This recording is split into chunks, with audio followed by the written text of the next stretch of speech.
اس میں پہلی دو جو اطاعتیں ہیں اس میں کسی قسم کی شک نہیں ہے۔ اللہ تعالیٰ کی اطاعت اور رسول اللہ صلی اللہ علیہ وسلم کی اطاعت۔ اب بات آتی ہے امراء کی، تو ان کی معروف کاموں میں اطاعت کی جاتی ہے، اور اس کام میں جو قرآن مجید اور رسول اللہ صلی اللہ علیہ وسلم کے فرامین سے ان کی بات ٹکراتی نہ ہو، اس معاملے میں امیر کی اطاعت کی جاتی ہے۔ صحیح بخاری کتاب الاحکام میں ہے، عبداللہ رضی اللہ عنہ بیان کرتے ہیں کہ رسول اللہ صلی اللہ علیہ وسلم نے ارشاد فرمایا، السمع والطاعۃ علی المرء المسلم، کہ ایک مسلم شخص پر سننا اور پھر اس کی اطاعت بھی کرنا ضروری ہے، اس پر لازم ہے اگر وہ اپنے آپ کو مسلم سمجھتا ہے۔ پھر فرمایا فیما احب و کرہ، اگرچہ امیر کی اس بات کو وہ پسند کرتا ہو یا اس کو پسند نہ آئے، دونوں صورتوں میں اگر وہ شخص مسلم ہے، اپنے آپ کو مسلم سمجھتا ہے، تو امیر کی بات کو سنے گا بھی اور اگنور ہی نہیں کرے گا، اس کی بات کی پھر اطاعت بھی کرے گا۔ پھر فرمایا لیکن شرط یہ ہے ما لم یؤمر بمعصیہ، کہ وہ نافرمانی کو حکم نہ دے۔ اللہ اس کے رسول کی نافرمانی کو حکم نہیں دے گا، پھر اس کی بات چاہے آپ کو پسند آتی ہے یا نہیں آتی، آپ اس کی بات کو لازمی ماننا ہے۔ اور پھر فرمایا فَإِذَا آمِنَ بِمَعْصِيَةٍ فَلَا سَمْعَ وَلَا طَاعَةَ، لیکن اگر امیر معصیت کو حکم دیتا ہے، اللہ اس کے رسول کی نافرمانی کو حکم دیتا ہے، تو اس معاملے میں اس کی بات سننا بھی ضروری نہیں ہے اور اس کی اطاعت بھی نہیں۔ اس کی مزید وضاحت صحیح بخاری کتاب الاحکام میں ایک دوسری حدیث سے آتی ہے، بڑی غور طلب حدیث ہے، بہت سے مسائل کا حل اس میں سے مل جاتا ہے کہ علی رضی اللہ عنہ بیان کرتے ہیں بعث نبی صلی اللہ علیہ وسلم سریہ، اور صحیح مسلم حدیث جیس کی الفاظ ہے کہ رسول اللہ صلی اللہ علیہ وسلم نے ایک لشکر اس کو روانہ کیا، وَأَمَّرَ عَلَيْهِمْ رَجُلًا مِنَ الْأَنصَارِ وَأَمَرَهُمْ أَن يُطِيعُوهُ، تو ان کے اوپر، اس لشکر کے اوپر، ان صحابہ کرام رضی اللہ عنہم اجمعین کے اوپر انصار میں سے ایک صحابی کو، ایک شخص کو امیر بنایا اور پھر حکم دیا کہ تم نے ان کی اطاعت کرنی ہے، باقی تمام صحابہ کو ان کی آپ نے اطاعت کرنی ہے۔ پھر فرمایا کہ فغضب علی وقال علی سکت آمر نبی صلی اللہ علیہ وسلم ان تطیعونی، پھر لشکر میں کسی بات پر جو امیر تھے رضی اللہ عنہ اجمعین، جو امیر تھے انہیں کسی بات پر غصہ آ گیا، تو انہوں نے ان کو مخاطب کیا اور کہا کیا نبی صلی اللہ علیہ وسلم نے تمہیں یہ نہیں کہا تھا، اس بات کو حکم نہیں دیا تھا کہ تم میری اطاعت کرو گے؟ قالوا بلا، تو صحابہ کرام رضی اللہ عنہم اجمعین نے کہا کیوں نہیں، ہمیں اس بات کا حکم دیا تھا۔ قد عزمت علیکم الا جماعت حطبا او قدتم نارا ثم دخلتم فیہا، تو انہوں نے یہ بات جتلانے کے بعد ان کو حکم دیا کہ تم لکڑیاں جمع کرو اور پھر لکڑیاں جمع کر کے اس میں آگ لگا دو، اور آگ لگانے کے بعد تم اس میں داخل ہو۔ صحابہ اکرام رضی اللہ عنہم اجمعین نے کیا کیا؟ فجمعوا حطبا، انہوں نے لکڑیوں کو جمع کیا، فَأَوْقَدُوا نَارًا، اور ان لکڑیوں کو جمع کرنے کے بعد آگ بھی لگا دی۔ فَلَمَّا حَمُّوا بِالدُّخُولِ فَقَامَ يَنظُرُ بَعْضُهُمْ إِلَىٰ بَعْضٍ، اور جب آگ لگ گئی اور اس میں داخل ہونے کا وقت آ گیا تو بعض ایک دوسرے کو دیکھنے لگے اور اس کے بارے میں ڈسکس کرنے لگے۔ انہوں نے کہا انما تبینا نبی صلی اللہ علیہ وسلم فرارا من النار، کہ ہم نے تو نبی صلی اللہ علیہ وسلم کی اتباع اس لیے کی ہے، ان کو نبی ہی اس لیے تسلیم کی ہے، ان کی اطاعت ہی اس لیے کرتے ہیں کہ ہم اس آگ سے بچ جائیں۔ تو آگ جلانے، لکڑیاں اکٹھے کرنے میں، آگ جلانے میں اور اس گفتگو میں آگ میں ٹھنڈی پڑ گئی، اتنی دیر میں امیر کا غصہ بھی ٹھنڈا پڑ گیا۔ تو پھر انہوں نے جب ایک سوال کرنے کے بعد وَبَيْنَهُمْ كَذَلِكَ إِذْ خَبَتِ النَّارُ فَسَكَنَ غَضَبًا کہ ان کا غصہ ٹھنڈا پڑ گیا. جب وہ واپس آئے فَذَكَرَ لِلنَّبِيِّ صلی اللہ علیہ وسلم تو انہوں نے اس بات کا نبی صلی اللہ علیہ وسلم سے ذکر کیا. تو نبی صلی اللہ علیہ وسلم نے ارشاد فرمایا لَوْ دَخَلُوهَا مَا خَرَجُوا مِنْهَا أَبَدًا اگر تم آگ میں داخل ہو جاتے تو کبھی اس میں سے نکالے نہ جاتے, کبھی نہ نکالے. اس میں سمجھنے کی بات ہے امیر نے حکم دیا لکڑیاں جمع کرو. کسی نے یہ نہیں پوچھا کہ ہم لکڑیاں کیوں جمع کریں, ہم یہاں ٹھہرنے تو نہیں آئے, ہماری منزل تو آگے ہے. پھر کہا اس کو آگ لگا دو. کسی نے یہ اعتراض نہیں کیا کہ ہم نے اتنی مشکل سے لکڑیاں اکٹھی کی ہیں, کاٹ کر لائے, اب ہم اس کو آگ کیوں لگا دیں. نہیں, پھر کہا آگ بھی لگا دی. جب داخل ہونے کی باری آئی پھر ان کا یہ حکم اللہ اس کے رسول کی تعلیمات کے خلاف. خودکشی ہے جو کہ حرام ہے, اس معاملے میں ایک دوسرے کو دیکھنے لگے, اس سے پہلے کسی معاملے میں ایک دوسرے کو نہیں دیکھا. اس جگہ پر اگر ہم اپنی کیفیت لیں,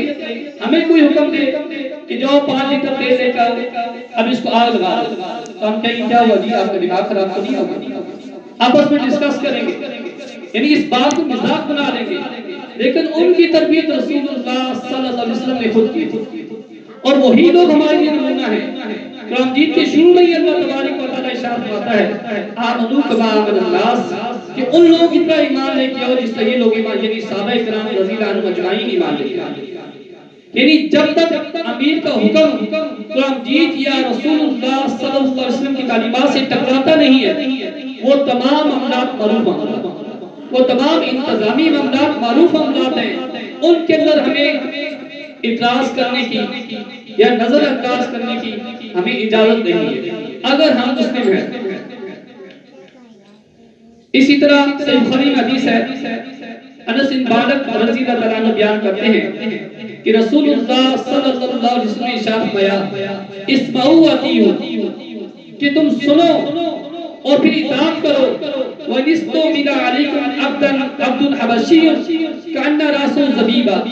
اگرچہ تم پر ایک حبشی غلام بنا دیا جائے اور صرف حبشی نہ ہو بلکہ اس کا سر جو ہے وہ کشمش کے برابر ہو, یعنی میوے کے دانے کے برابر ہو, پھر بھی تم نے اس کی بات سنی اور اطاعت کرنی. یعنی امیر کا نام کیا ہے, اس کا رنگ کیسا ہے, قد کھان کیسا ہے, وہ کس قوم سے ہے, اس کا رنگ سیاہ کالا حبشی ہے, اس کی شکل و صورت بھی عام ہمارے جیسے نہیں ہے, اس پہ کوئی کوڑ پن ہے, اس کا سر چھوٹا ہے, کوئی بھی وجہ ہے, یہ تمام باتیں لاجانی ہیں, ان کا کوئی تعلق نہیں ہے. اگر وہ قرآن و حدیث کے مطابق ہمیں حکم دے گا اور جتنے انتظامی معاملات جو اللہ اس کے رسول کی تعلیمات سے نہیں ٹکرائیں گے اس معاملے میں ہمیں اطاعت کرنا لازم ہے. ہم رسول اللہ صلی اللہ علیہ وسلم کے حکم کے مطابق اس کی بات کو سنیں گے بھی اور اطاعت بھی کریں گے. ہماری اپنی ذاتی پسند نہ پسند اس کی کوئی حیثیت نہیں ہے. اقول قولی ھذا ولکم استغفر اللہ.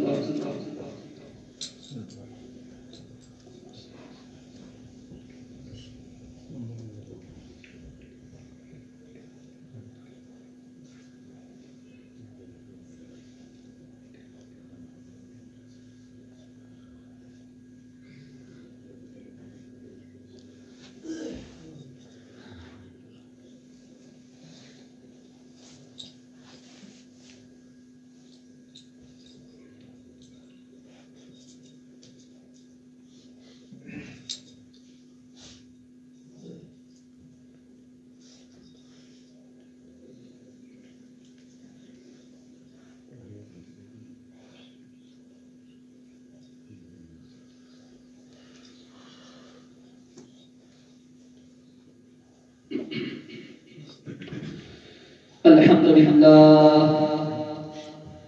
إن الحمد لله نحمده ونستعينه ونستغفره ونؤمن بالله ونتوكل عليه ونعوذ بالله من شرور أنفسنا ومن سيئات أعمالنا من يهده الله فلا مضل له ومن يضلل فلا هادي له وأشهد أن لا إله إلا الله وحده لا شريك له وأن محمدا عبده ورسوله. أما بعد فإن خير الحديث كتاب الله وخير الهدي هدي محمد صلى الله عليه وسلم وشر الأمور محدثاتها وكل محدثة بدعة وكل بدعة ضلالة وكل ضلالة في النار. اللهم صل على محمد وعلى آل محمد كما صليت على إبراهيم وعلى آل إبراهيم إنك حميد مجيد. اللهم بارك على محمد وعلى آل محمد كما باركت على إبراهيم وعلى آل إبراهيم إنك حميد مجيد. سیف جامع کے اندر صحیح سند سے حدیث ہے، حدیث نمبر 1119 ہے، اور بہقی کے اندر شعب الایمان میں بھی ہے، حدیث نمبر 3045 ہے. عبداللہ بن عمر رضی اللہ عنہ بیان کرتے ہیں کہ رسول اللہ صلی اللہ علیہ وسلم نے ارشاد فرمایا افضل الصلاۃ عند اللہ صلاۃ الجمعہ فی الجماع، کہ اللہ تعالیٰ کے ہاں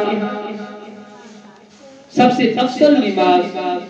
جمعے کی فجر کی نماز ہے، فی الجماع، وہ بھی جماعت کے ساتھ. یعنی فجر جو جمعے کا دن ہفتے میں سب سے پہلا دن ہے، مسلمین کے لیے عید سے زیادہ فضیلت والا دن، اس کی سب سے پہلی نماز، یہ نماز اللہ تعالیٰ کو تمام نمازوں سے بہت زیادہ محبوب ہے، لیکن جماعت کے ساتھ. پھر جماعت رسول اللہ صلی اللہ علیہ وسلم کے ساتھ جماعت کے ساتھ ہوگا. تو اس کی فضیلت جس کو اللہ تبارک و تعالیٰ سب سے زیادہ اپنے محبوب بتائے، مسلم کے دل میں تو خود بخود اس کی طرف اٹھتی ہے، اس کی کوشش ہوتی ہے کہ اللہ تعالیٰ کو جو کام سب سے زیادہ محبوب ہے میں کر دوں تاکہ اللہ تبارک و تعالیٰ بھی مجھ سے محبت کرے. تو اللہ تعالیٰ جس سے محبت کرے گا اسی کو اپنی غضب سے پناہ دے گا، اسی کو اپنی رحمت کے اندر جگہ دے گا. تو جمعے کی نماز یہ رسول اللہ صلی اللہ علیہ وسلم نے ہمیں ترغیب دی ہے. یہ امیر کا انتظامی معاملہ نہیں ہے، یہ اللہ تعالیٰ کا محبوب عمل ہے، اور رسول اللہ صلی اللہ علیہ وسلم اس کی طرف ترغیب دے رہے ہیں. جس کی پہلی رکعت میں سورہ الف تنزیل السجدہ جو معروف ہے وہ پڑھتے ہیں، اور دوسری رکعت میں الحتا علی الانسان، اللہ تعالیٰ انسان کی ہم تلاوت کرتے ہیں. ہمیں سے اکثر مسلمین کو نہیں آتی، تو جماعت کے ساتھ ادا کریں گے تو سنت کے مطابق ہماری نماز بھی ہوگی اور قبول بھی ہوگی. لیکن ہم لوگ اس قدر بھولے برسے ہو گئے ہیں، اس قدر ہم اپنے نفس سے غافل ہو گئے ہیں. ان معروف یہ جو باتیں ہیں جو اللہ اس کے رسول کی طرف سے ہمیں تعلیم دی گئی ہے، ان کے متعلق بھی امیر ہمیں جگاتا ہے، اور اس کے باوجود امیر کے جگانے کے باوجود، امیر کے ریکویسٹ کرنے کے باوجود، امیر کی حص دلانے کے باوجود، حکم دینے کے باوجود ہم پھر بھی کاہلی کا شکار ہو جاتے ہیں، پھر بھی سستی کرتے ہیں. کیا ہمیں اللہ تعالیٰ کی پرواہ باقی نہیں رہی ہے؟ کیا ہم اللہ تعالیٰ کی محبوب اعمال نہیں کرنا چاہتے؟ اور اگر ایسا ہے،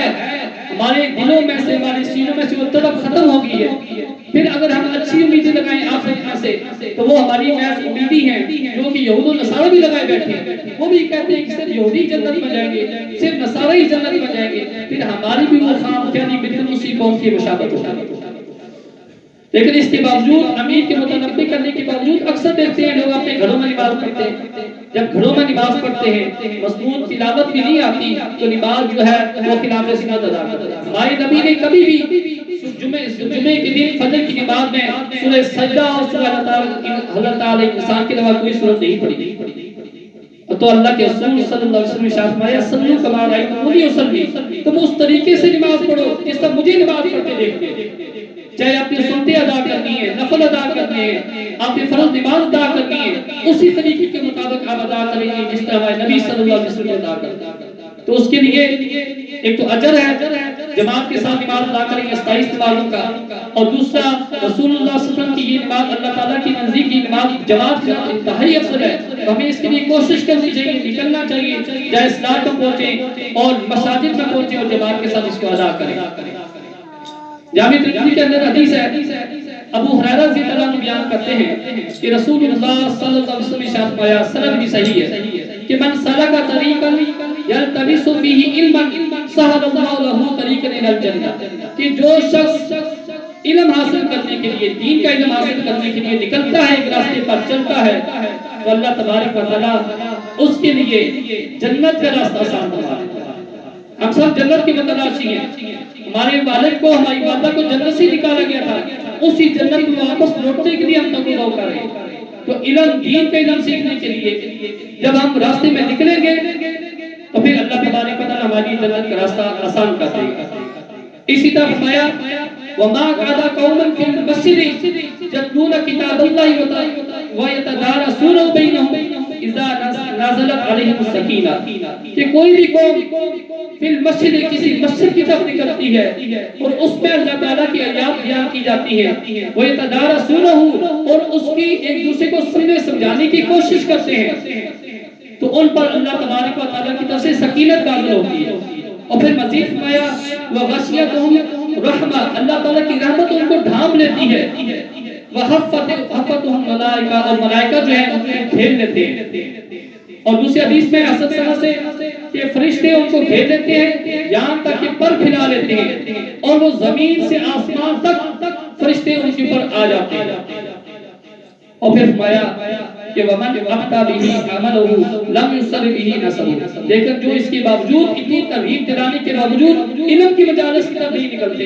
تو جن لوگوں کو عمل ان پچھاڑ دے گا، ان کے اعمال ان کو پچھاڑ دیں گے، تو وہ لوگ پھر جنت میں نہیں جا سکتے۔ وہ ان کا نسب، ان کا خاندان، ان کا بال و متا ان کو کامیاب نہیں کر سکتا۔ تو اس لیے ہمیں تو خود چاہیے کہ ہم نکلیں، کہیں سے کام سے فارغ ہوئے ہم نے مسجد میں جانا ہے، جو بھی اور بھی کوئی کام سے فارغ وہ بھی مسجد میں آ جائے، ہم بیٹھ کے علم کی بات کریں تاکہ ہماری کو رحمت نازل آئے، ہماری کو سکینت نازل ہو، ہماری اللہ تبارک و تعالیٰ جنت کا راستہ آسان کر دے، لیکن ہم نہیں آتے۔ اور جب امیر ترغیب دیتا ہے، کسی دن خاص طور پہ امیر کی طرف سے ایک ایسی مجلس کا مسجد کے اندر انعقاد کا حکم دیا جاتا ہے، جیسے کہ اس مسجد میں اصل رات سے بدھ والے دن ایک خاص پورے ہفتے والے دن جب اس چیز کا اہتمام کیا جاتا ہے، اللہ تعالیٰ کی آیات بیان کی جاتی ہیں، ان کا سمجھایا جاتا ہے، تو اس کے باوجود ہم اتنی فضیلت کے باوجود اللہ تعالیٰ کی رحمت سے ہم غافل ہو جاتے ہیں۔ رحمت ہمیں نہیں چاہیے، ہم نہیں آتے۔ دنیاوی معاملات میں اس قدر پھنس چکے ہیں، کاروباری معاملات میں اس قدر پھنس چکے ہیں، خاندانی معاملات میں اس قدر پھنس چکے ہیں کہ ہم اس رحمت کی طرف نہیں آتے۔ پھر اسی وجہ سے ہم ہر جگہ پر پریشان رہتے ہیں، ہمارے دلوں کو اطمینان نہیں ملتا، سکون نہیں ملتا۔ تو یہ جو ایسی چیزیں ہیں جو میرے دل کی نماز کہ رسول اللہ صلی اللہ علیہ وسلم نے اس کی طرف ترغیب دی ہے، اور ایسی مجالس قیام کرنا، رسول اللہ صلی اللہ علیہ وسلم ایک حجرے میں سے نکلتے ہیں، اصل سب سے حدیث ہے، دیکھتے ہیں محفل لگی، دو حلقے ہیں، حلقہ تعین دو حلقے، ایک میں اللہ تعالیٰ کا ذکر ہو رہا ہے اور دوسرے میں علم کی تعلیم دی جا رہی ہے، تو رسول اللہ صلی اللہ علیہ وسلم اس محفل میں آ کے بیٹھ جاتے ہیں جس کے طرف تعلیم دی جا رہی ہے کہ مجھے معلم بنا کے بھیجا گیا جاتا ہے، اس محفل کو اختیار کرتے ہیں۔ تو ہمارے بھی تو بھوک کے لیے تعلیم دی جاتی ہے، یہ تو ہماری نبی کی سنت بھی ہے، ترغیب بھی ہے اور فضیلت کی بھی مجلس ہے، لیکن اس کے باوجود ہم اس کے اندر سستی کا اظہار کرتے ہیں۔ اور امیر ہمیں جگاتا ہے، ہمیں جھنجھوڑتا ہے، ہمیں آگاہ کرتا ہے کہ ہم ایسی محفل کے اندر آئیں، لیکن اس کے باوجود ہم غفلت کا مظاہرہ کرتے ہیں۔ صحیح بخاری صحیح مسلم میں کہ رسول اللہ صلی اللہ علیہ وسلم نے ارشاد فرمایا، ابو ہریرہ رضی اللہ عنہ اس کے راوی ہے کہ من عصانی فقد عصا اللہ، پہلے فرمایا من اطاعنی فقد اطاع اللہ، کہ جس نے میری اطاعت کی اس نے اللہ تعالیٰ کی اطاعت کی یقیناً، اور من عصانی فقد عصا اللہ، اور جس نے میری یعنی رسول اللہ صلی اللہ علیہ وسلم کی نافرمانی کی اس نے اللہ تعالیٰ کی نافرمانی کی۔ اور پھر فرمایا ومن اطاع امیری فقد اطاعنی، اور جس نے امیر کی اطاعت کی اس نے میری اطاعت کی یعنی رسول اللہ صلی اللہ علیہ وسلم کی اطاعت کی۔ اور ومن عصا امیری فقد عصانی، اور جس نے امیر کی نافرمانی کی اس نے میری نافرمانی کی یعنی رسول اللہ صلی اللہ علیہ وسلم کی نافرمانی کی۔ اگر ہم امراء کی باتوں کو اگنور کرتے ہیں تو ہم اس کی باتوں کو اگنور نہیں کر رہے، ہم اللہ اس کے رسول کی باتوں کی اگنور کر رہے ہیں۔ امیر کی معروف کاموں میں نافرمانی رسول اللہ صلی اللہ علیہ وسلم کی نافرمانی ہے، اور رسول اللہ صلی اللہ علیہ وسلم کی نافرمانی اللہ تعالیٰ کی نافرمانی ہے۔ یہ ایک پوری چین ہے۔ ہم امیر کا نام بھی کہا کہ ہم اس کو کوئی حیثیت نہیں دیتے، یہ حیثیت تو قیامت والے دن ہمیں نظر آئے گی جب ایک ایک نیکی کی تلاش ہوگی، اور نہ اپنے باپ سے ملے گی، نہ اپنی والدہ سے ملے گی، نہ اپنے بچے سے وہ نیکی ملے گی، نہ اپنی بہن سے ملے گی، نہ اپنی بیوی سے ملے گی، کسی سے وہ ایک نیکی نہیں ملے گی۔ سب منہ موڑ کے ایک دوسرے دوسرے سے بھاگ رہے ہوں گے تب ہمیں نیکی کی تلاش ہوگی، کوئی ہمیں ایک نیکی دینے کے لیے تیار نہیں، تب قدر ہوگا۔ تو ابھی وقت ہے، اللہ تبارک و تعالیٰ نے وقت دیا ہے، کوشش کریں اللہ کی اطاعت کریں، اس کے رسول کی اطاعت کریں اور معروف کا ہوں امین کی اطاعت کریں، تاکہ اللہ تبارک و تعالیٰ ہم سے راضی ہو، اس دنیا کے اندر بھی ہمیں کامیاب کرے، موت کے وقت بھی کامیاب کرے، اپنے عذاب سے بچائے، قبر میں بھی اپنے عذاب سے بچائے اور ہمیں جنت میں جگہ عطا فرمائے۔